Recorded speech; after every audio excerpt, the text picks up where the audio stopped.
वृंदावन में श्री सनातन गोस्वामी जी सदैव अपनी रहनी से रहते।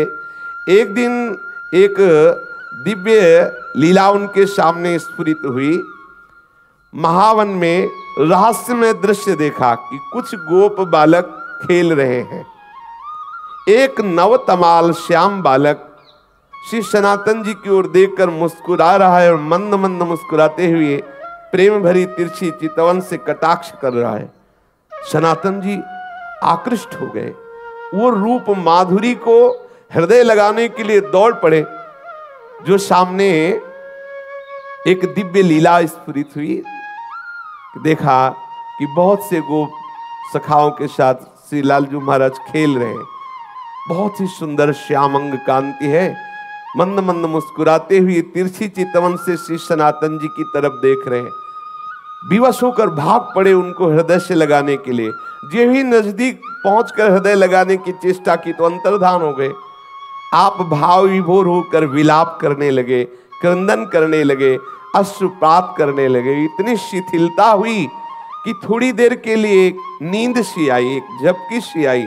तो देखा वही श्यामल गोप बालक जो प्रगट में दिखाई दी थी लीला, वही स्वप्न में देखा। और वो कह रहा है, तुम मुझसे मिलना चाहते हो? मैं मथुरा में श्री परशुराम जी चतुर्वेदी के घर में रह रहा हूं। अब तुम मुझको अपने साथ ले लो। वहां जाओ और वहां से मुझको अपने साथ ले लो। तत्काल ही सनातन जी की वो निद्रा टूटी। आप प्रातः काल होते ही मधुकरी के निमित्त श्री परशुराम जी चौबे के आवास स्थान पर पहुंचे। वहां आपको उस बालक का श्री ठाकुर श्री मदन मोहन के रूप में दर्शन हुआ। जब उस घर में पहुंचे तो सुंदर सिंहासन पे श्री मदन मोहन ठाकुर जी विराजमान थे। जे ही दृष्टि की तो वही बालक जो महावन में गोप सखाओं के साथ खेलते देखा, जो स्वप्न में आदेश देते देखा, वही देखा कि ठाकुर मदन मोहन जी के रूप में वो विराजमान है। ओहो, ये तो ठाकुर मदन मोहन जी हमारे साथ ऐसी लीला कर रहे थे। आप एकटक दर्शन करते हुए आसक्त चित्त हुए। आप वैसे तो एक दिन मधुकरी लाते और ठाकुर जी को अर्पित करके कई दिन तक प्रसाद रूप से उसको पाते, फिर कई दिन बाद मधुकरी को दाते।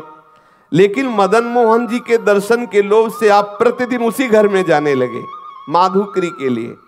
और मदन मोहन जी के दर्शन करते और घंटों खड़े दर्शन करते हुए अश्रुपात करते रहते।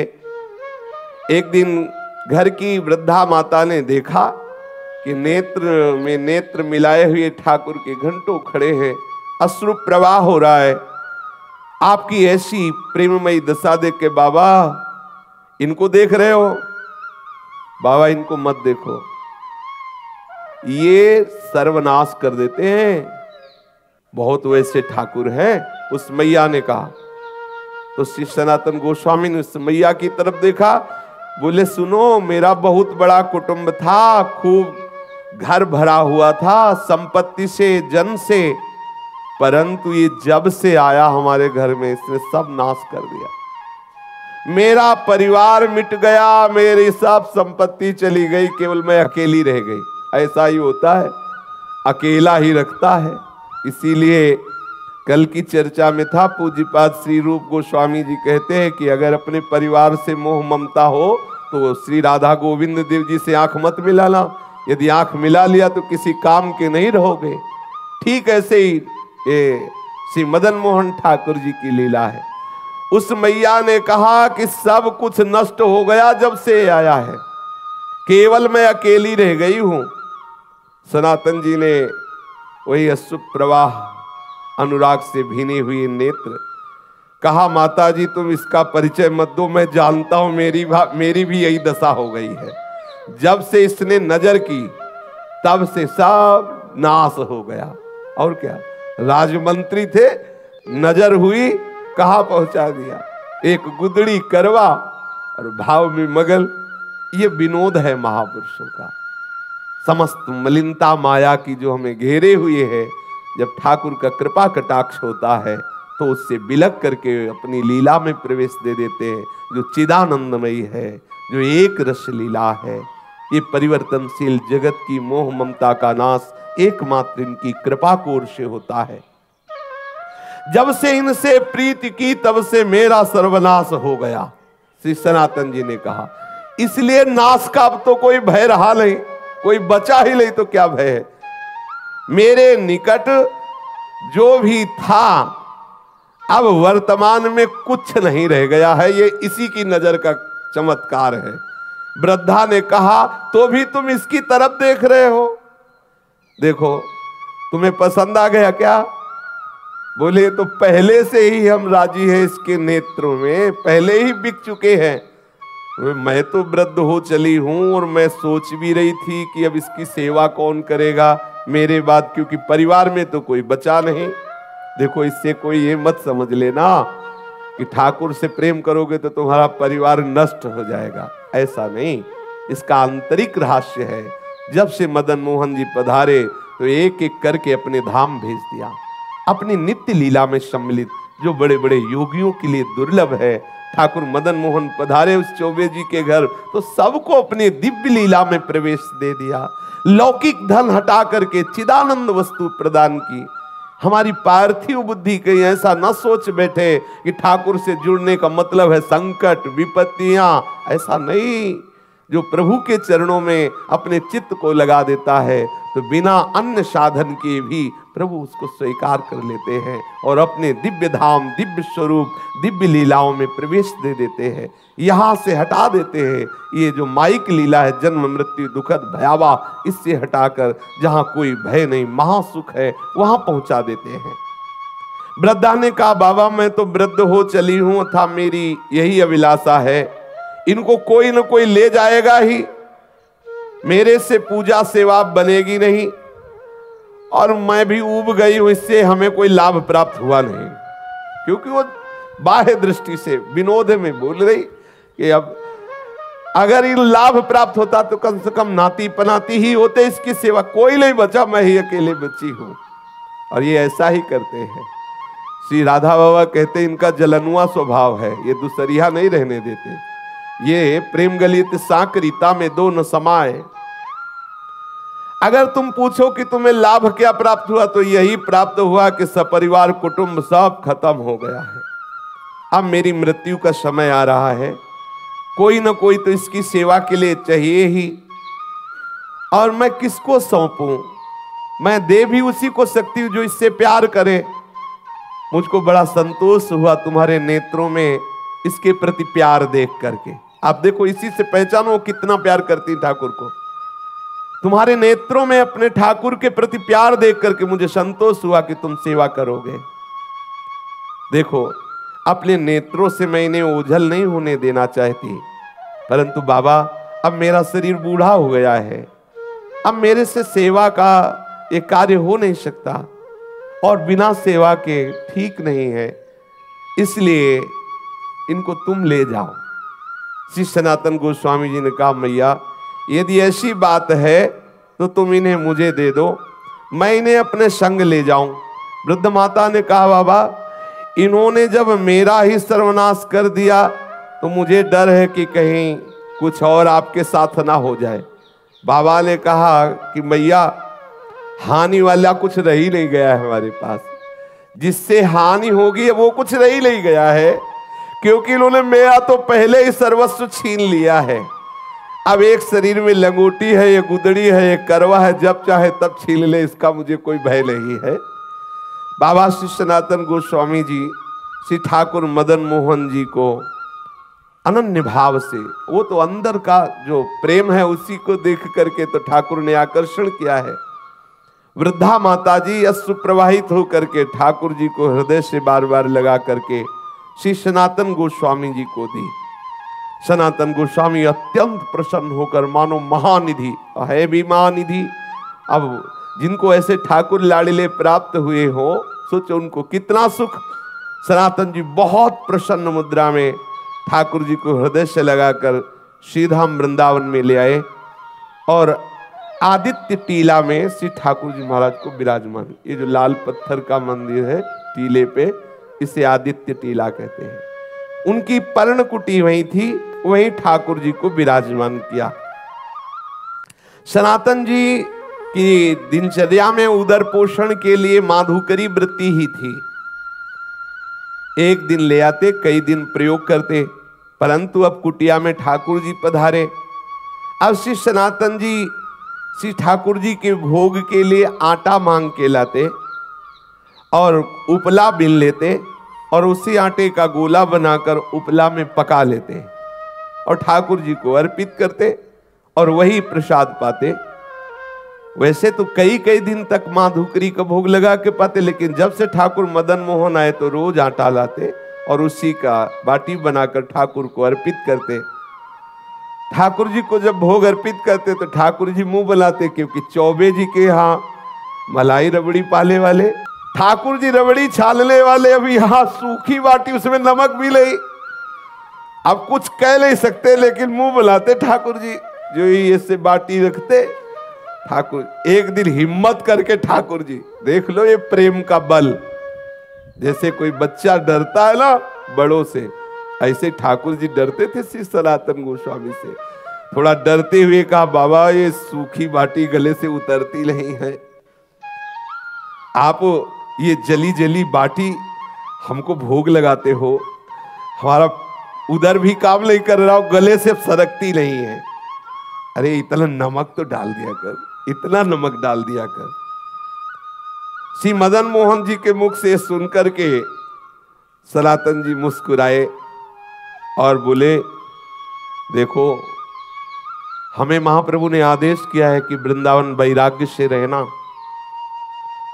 अब मैं समझ गया कि आप मुझे फिर फंसाना चाहते हो। चटोरा स्वभाव है आपका, वैसे ही बाल्यपन से चटोरा स्वभाव। कभी यशोदा मैया के द्वारा दिए हुए माखन से तृप्त नहीं होते थे, जब तक 10-20 घरों से गोपियों के यहाँ जाकर के बाल लीला करके 10-20 घरों से नहीं पाते। तो हमें पहले से पता है आपकी चटोरा स्वभाव है। और वैसे भी चौबे जी के यहाँ भोग लगता रहा, लेकिन ये बात समझ लो कि यहाँ ये व्यवस्था नहीं हो पाएगी। आज आप कह रहे हो कि थोड़ा सा नमक मांग के लाना, फिर कहोगे बाबा नमक तो हो गया, अगर थोड़ा घी में डुबो के तो गला सीज जाएगा। फिर कहोगे बाबा थोड़ा मीठा बूरा मिला दो, तो हम इसी चक्कर में कहां तक व्यवस्था करेंगे। कभी तुम घी कहोगे, कभी बूरा कहोगे। तो इसलिए महाराज मैं तो महाप्रभु की आज्ञा के अनुसार ही रहूंगा वैराग्य से। और आप ये जो मांगे रख रहे हो, ये मांग आप अपना चाहो तो पूर्ण कर लो, हमारी तरफ से व्यवस्था होने वाली नहीं है। मैं वैराग्य पूर्ण ही रहूंगा। श्री सनातन गोस्वामी जी से ऐसा ठाकुर जी ने उत्तर सुना तो उन्होंने कहा, तुम फिर मुझे आदेश देते हो कि मैं अपनी व्यवस्था कर लूं। ठाकुर जी ने हाँ बोले, आप व्यवस्था अपनी कर लो, हमें कोई परेशानी नहीं है। ठाकुर जी प्रसन्न हो गए, ठीक है आप वैराग्य से रहो, हम व्यवस्था कर लेते हैं। श्री सनातन गोस्वामी जी ने श्री ठाकुर मदन मोहन जी को कह दिया कि आप अपनी व्यवस्था कर लीजिए। तो उसी समय मुल्तान देशवासी कोई रामदास जी नाम के जो एक कपूर परिवार के विशाल नौका में विविध रत्नों और सैंधव नमक, काबुल के मेवा इत्यादि भरी हुई, वैसे पहले यमुना जी से ही व्यापार आदि के लिए नौका यात्रा के द्वारा आना जाना होता था। तो वो आगरा जा रहे थे, जिसमें मेवा भरी हुई थी, सेंधा नमक भी था और विविध प्रकार के रत्न भी थे। बहुत बड़ी नौका थी, जिसे नरवाहन जी के चरित्र में आता कि 600 सैनिक तो उस जैनी की नौका की व्यवस्था में थे और बहुत सा वो व्यापार की सामग्री लिए। तो मतलब कोई ऐसी नौका नहीं कि 10-5 लोग बैठे हों, ऐसे नहीं, विशाल नौकाएं और उसमें संपत्ति। जब ठाकुर जी से कहा आप अपनी व्यवस्था कर लो, तो यहीं नीचे ही यमुना जी बहती थी, जहां से आज परिक्रमा मार्ग गए। क्योंकि यमुना जी के समीप ही आदित्य टीला, वो आज भी जो लाल पत्थर का मंदिर, तो जो परिक्रमा मार्ग है यमुना प्रवाह उस समय, क्योंकि ऐसा प्रसंग आता है कि वहां से घड़ा लेकर के सीधे यमुना जी में कूदा चोर, ऐसी कथा आती है। तो मतलब समीप ही यमुना जी थी, वहां ही आके नौका रुक गई। अब बहुत प्रयास किया, नौका वहां से चली ही नहीं। अब अनेक प्रयास करने पर जब हार गया, चलने की बात क्या, नौका हिली डुली भी नहीं, क्योंकि ठाकुर जी जजमान पटाना चाहते हैं। अब श्री रामदास जी कपूर परेशान हो गए, तो ठाकुर जी ही एक गोप वेश बालक का धारण करके गए और कहा, रे सुन, ये नौका ऐसे नहीं निकलेगी, अगर तुझे नौका निकालना है तो देखो वो संत भगवान बैठे उस वृक्ष के नीचे, सनातन गोस्वामी जी के लिए कहा, वहां जा दंडवत कर, कुछ मनौती मान तो नौका निकल जाएगी, हम तुमको पक्की सलाह देते हैं। अब वो श्री सना, और ये कौन बालक, वही है ठाकुर जी पटार है, नाव रोका और भेज रहे हैं, पर बिना सनातन जी के। ये देखो इनका दुलार देखो, ठाकुर कितना अपने जनों को प्यार करते हैं। वैसे ये सबके साहब हैं, लेकिन जो इनकी दास्ता स्वीकार कर लेता है वो ठाकुर अपना साहब उसे बना लेता है। कैसा करुणामय है। नरसिंह मेहता जी के लिए देखो अपने को सेवक कहा, जब कभी आदेश हो स्वामी निसंकोच होकर आदेश करना, ये सेवक सदैव आपकी सेवा में तत्पर है। श्री द्वारिकाधीश जी ने ऐसा नरसिंह जी के लिए कहा। सबका साहब अपने सेवकों का सेवक बन जाता है, अपने सेवकों को साहब बना लेता है। जाकर के सनातन जी की शरण में उनसे अनुनय विनय करो, तुम्हारी नाव निकल जाएगी। रामदास कपूर तत्काल जिधर उस गोप बालक ने संकेत किया था वहां गए। श्री सनातन गोस्वामी जी बैठे हुए श्री प्रिया प्रीतम के चिंतन में डूबे हुए थे। उसने आकर साष्टांग प्रणाम किया, वस्त्रपात करते हुए कहने लगा, मेरी रक्षा करो, मैं एक व्यापारी हूं, मेरी नाव फंस गई, मैंने हर उपाय करके देखा, ब्रजवासियों को बुलाकर निकालने की चेष्टा की, नहीं निकली, आप कृपा कर दो, मैं आपके पास आया हूं किसी ब्रजवासी के कहने पर। ध्यान किया सनातन गोस्वामी जी ने कि कौन ब्रजवासी ने भेजा, पता चला ठाकुर मदन मोहन ने। बोले समझ गए, अच्छा जजमान पटा लिया है। श्री रामदास जी ने जब सनातन जी से ऐसा कहा तो सनातन गोस्वामी जी ने कहा कि भैया वो बैठे पर्णकुटी में, वो जो बैठे ना, आप जाओ उनके सामने कुछ मनौती मानो, जाके उनके सामने मनौती मानोगे तो नाव निकल जाएगी, क्योंकि जान गए कि ठाकुर जी ने ऐसी लीला की। सनातन गोस्वामी ने कहा नाव तभी निकल सकती है जो पर्णकुटी में विराजमान ठाकुर जी है उनके सामने कुछ निवेदन करो जाके। श्री रामदास जी ठाकुर जी मदन मोहन के सामने गए, देखते ही आसक्त हो गए। इतना सुंदर रूप ठाकुर श्री मदन मोहन जी का, और जैसे कोई संकल्प करवा रहा हो, वो कोई चेष्टा नहीं करे, अंदर से आया नौका निकल जाए तो जितने रत्न जितनी मेवा मिष्ट ये सब बिकने के बाद इससे मंदिर बनवा देंगे और आपके भोग राग की व्यवस्था कर देंगे। बस आए, सहज में नाव निकल गई, कोई धक्का भी ज्यादा नहीं लगाना पड़ा, क्योंकि रोका जिसलिए था इसीलिए रोका था। अब वो श्री रामदास कपूर जी सब सामान की बिक्री करके रत्न आदि को लेकर के आए और मदन मोहन जी का लाल पत्थर का जो मंदिर है उन्होंने निर्माण कराया और समुचित श्री मदन मोहन जी के राग भोग की व्यवस्था की। स्वयं ठाकुर जी ने अपने मंदिर को बनवा लिया और अपनी भोग व्यवस्था कर ली। सनातन जी सदैव अपने स्वरूप चिंतन में मगन रहते हैं, निरंतर श्री प्रिया प्रीतम के चिंतन में मगन रहते। एक श्री कृष्णदास जी ब्रह्मचारी नाम के इनके शरणागत हुए, जिनको उन्होंने मदन मोहन जी की सेवा पूजा कार्य में रखा, और आप तो सदैव लीला चिंतन में डूबे रहते। आज श्री मदन मोहन ठाकुर जी करौली राजस्थान में विराजमान है।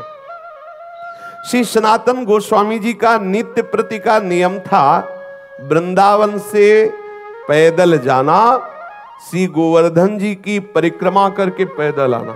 कितना कठिन।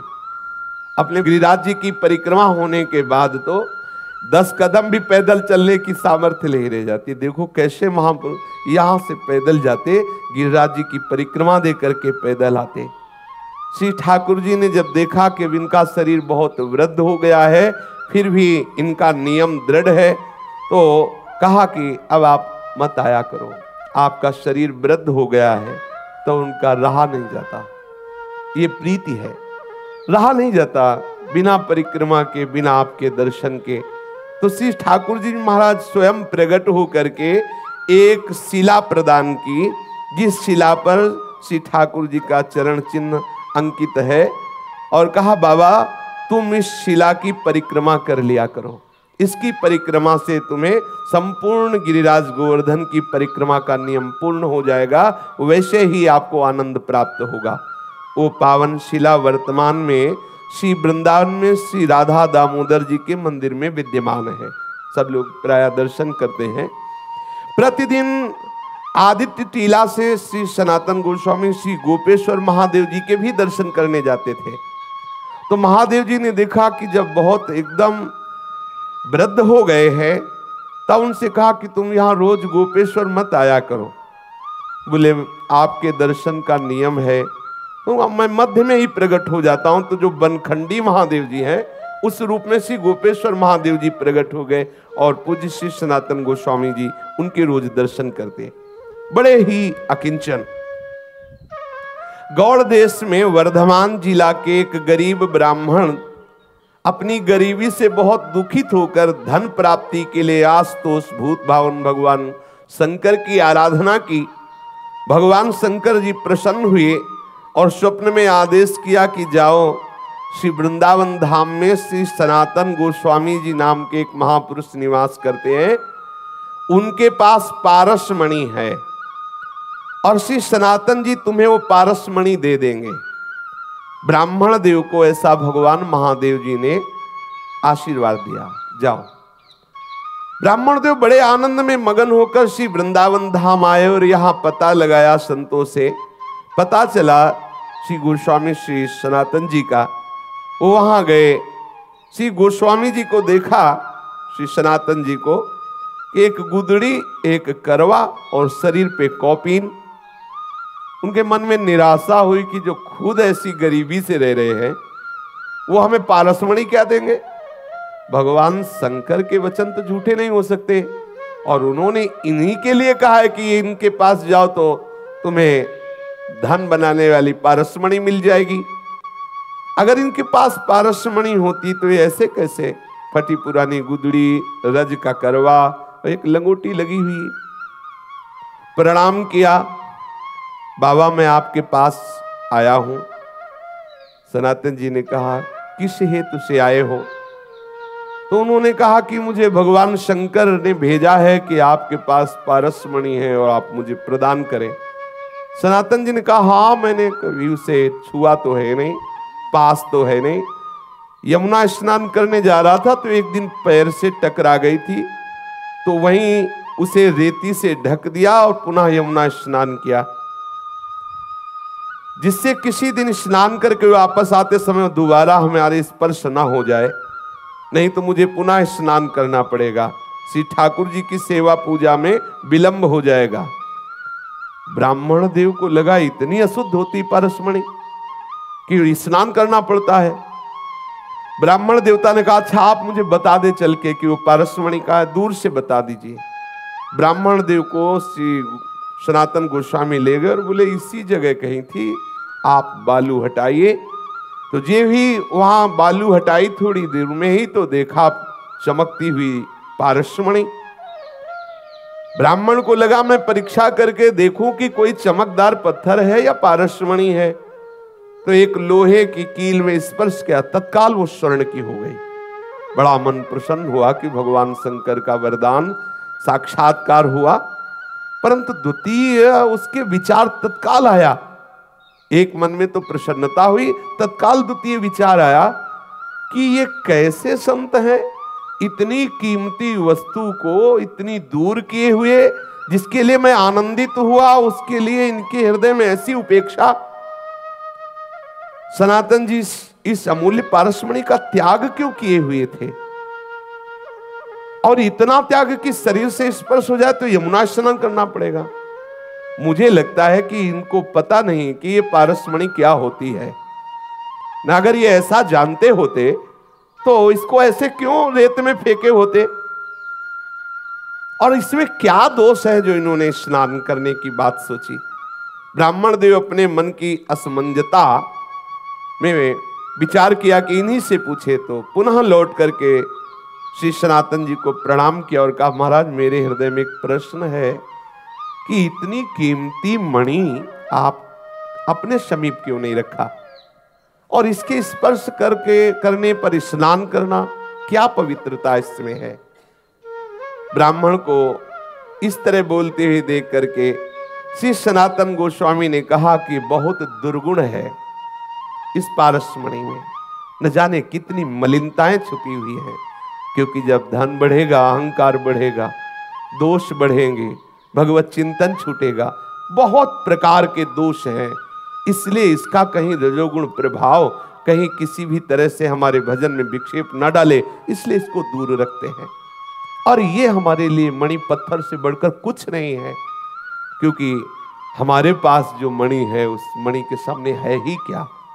तो तत्काल ब्राह्मण बोला, महाराज आपके पास कौन सी मणि है? बोले, इंद्र नील मणि श्याम मनोहर।